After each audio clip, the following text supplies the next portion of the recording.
હા નહીં જવાનું ચોરે રાખ ચલા લઈ આવ્યા તારે આજે 10 હતા તે 10 લીધું તો આજે 20 રૂપિયા લઈને આવ્યા પિંચુ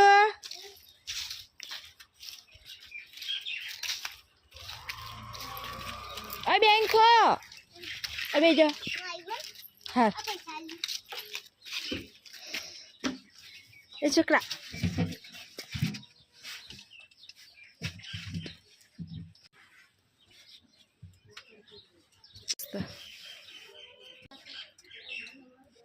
એ આવાથી ખાવા કઈ નહીં અંબાર હું કોઈ આઈસ્ક્રીમ અલ્યા તારી ભાવા લે ઉનાળો આવી ગયો